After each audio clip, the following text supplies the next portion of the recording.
اور اب تم سے علاج کروا کے کیا کرنا، کیونکہ دن جوانی کے جگر بے خبری میں گزرے، ہوش کا وقت جب آیا تو مجھے ہوش نہ تھا۔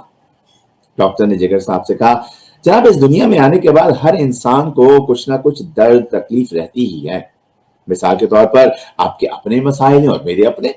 جگر صاحب بولے، میں وہ صاف ہی نہ کہہ دوں جو فرق مجھ میں تجھ میں، تیرا درد درد تنہا، میرا غم غم زمانہ۔ ڈاکٹر منفی انداز میں سر جھٹکتے ہوئے نسخہ لکھنے لگا۔ ہم کلینک سے نکلے تو ہم نے کہا، چلیے جگر صاحب ہم آپ کو شہر کی ہی سیر کروا دیں، ویسے تو آپ نہ کہیں آتے ہیں نہ کہیں جاتے ہیں۔ ناصحانہ انداز میں فرمایا، سیدھی سی بس ایک راہ صداقت پہ چلا چل، پرپیچ گزرگاہ سیاست سے گزر جا۔ کیا تم نے سنا نہیں کہ عشق نے توڑی سر پہ قیامت، روز قیامت کیا کہیے، سننے والا کوئی نہیں، روداد محبت کیا کہیے۔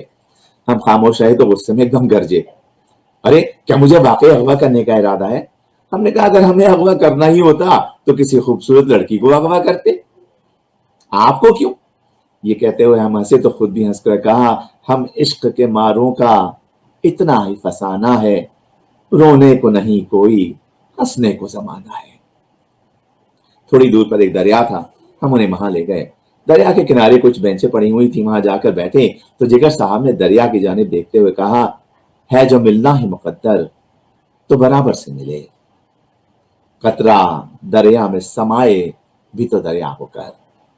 دریا کے کنارے لگے پودے سوکھ چکے تھے اور موسم کے بدل جانے کی وجہ سے سارا ماحول اداس لگ رہا تھا۔ یہ دیکھ کر کہنے لگے، عرفان میاں کبھی کبھی غور کرتے رہیے، جگر کا مصرع یہ پڑھتے رہیے، چمن میں آ سکتی ہے پلٹ کر چمن کی روٹھی بہار بھی، اور یہ بھی یاد رہے کہ بہار اپنی جگہ پر سدا بہار رہے، یہ چاہتا ہے تو تجزیہ بہار نہ رکھ۔ ہم نے ایسوں نے دیکھا اور پوچھا، جگر صاحب یہ لفظ تو تجزیہ ہوتا ہے، یہ آپ نے تجزیہ کیوں باندھا؟ بولے، صحیح کہتے ہو تم، واقعی اس لفظ کو یقیناً مشدد طریقے پر کہنا درست نہیں، لیکن محض اس مکتبی غلطی کی خاطر اس لطیف شعر کو ضائع نہیں کر سکتا تھا۔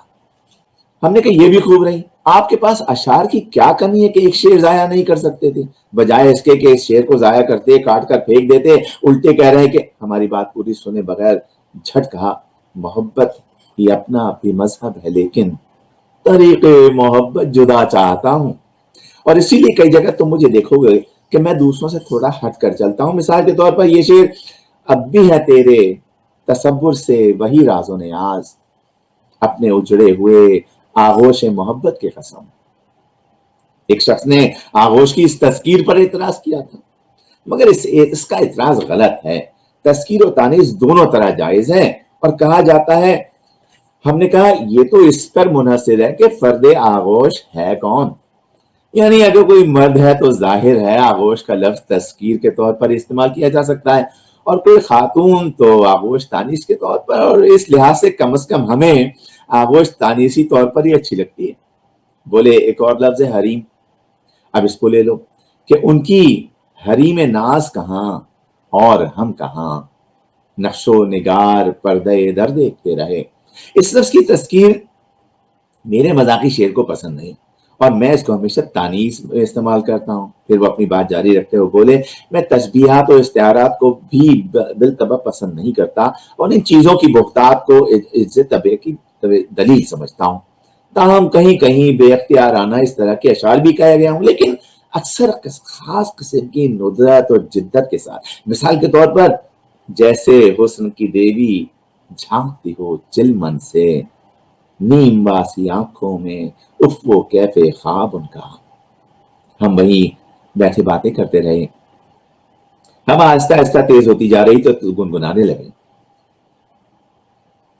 مدت کے بعد آج تو موجے نسیم نے ٹوٹے ہوئے دلوں کو بھی مسرور کر دیا۔ پھر پانی کی جانب دیکھ کر اپنے ایک اور شعر گنگنایا کہ یوں بھی تکمیل غم عشق ہوا کرتی ہے، اس کی قسمت میں ہوں میں جو میری قسمت میں نہیں۔ ہم نے کہا، جگر صاحب آپ کے شعر کا مطلب تو ہماری سمجھ میں نہیں آیا، کیونکہ ہمیں تو وہی کچھ ملتا ہے کہ جو ہماری قسمت میں ہوتا ہے۔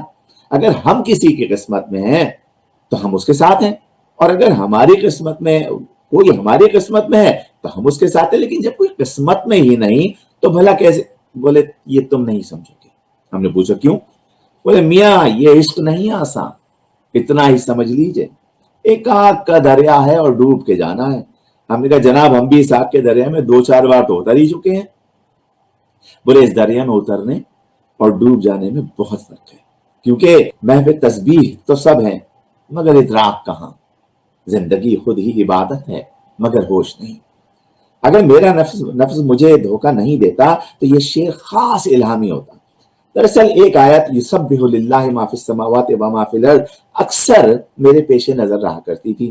خیال یہ ہوتا تھا کہ یقیناً ایسا ہی ہے، پھر ہمیں مزید تکلیف تسبیح و تحلیل و عبادت کیوں دی گئی؟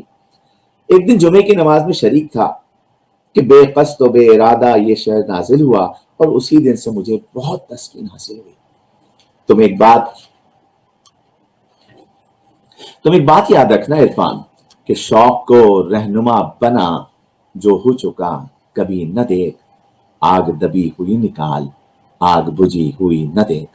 ہم نے کہا آپ تو اتنی دلیل سے کہہ رہے ہیں جیسے آپ یہ دریا کئی بار پار کر چکے ہیں۔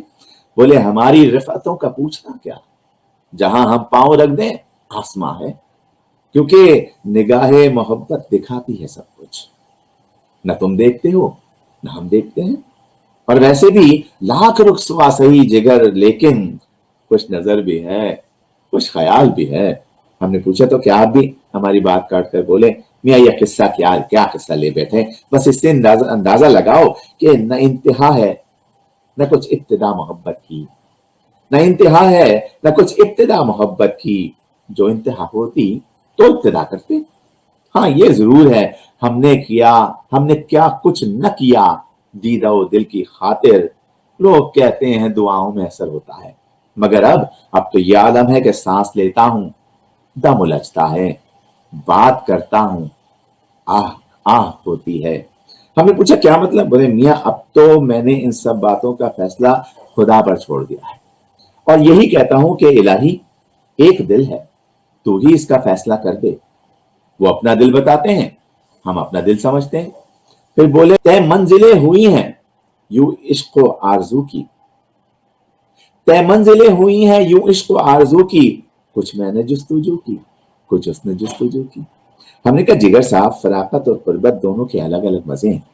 بولے یہاں تم غلطی کر رہے ہو، کیونکہ عشق میں فرقت و قربت ہے برابر دونوں، یہ قیامت کا سما ہے وہ بلا کا نقشہ۔ ہم نے کہا ہمیں خوشی ہے کہ آپ نے اس موضوع پہ ہم سے کچھ تو بات کی۔ بولے میں دراصل اس لیے کسی سے اس قسم کی بات نہیں کرتا کہ دکھا دوں حسن بیتابی، مگر پھر خوف آتا ہے میرا دل ہی نہ بن جائے میرا دل دیکھنے والے۔ پھر اٹھے اور کہا چلو دیکھائیں جگر کا تماشا، سنا ہے وہ کافر مسلمان ہوگا۔ ہم بھی ان کے ساتھ کار میں بیٹھے اور مختلف موضوعات پر باتیں کرتے ہوئے ان کے گھر کی جانب روانہ ہو گئے۔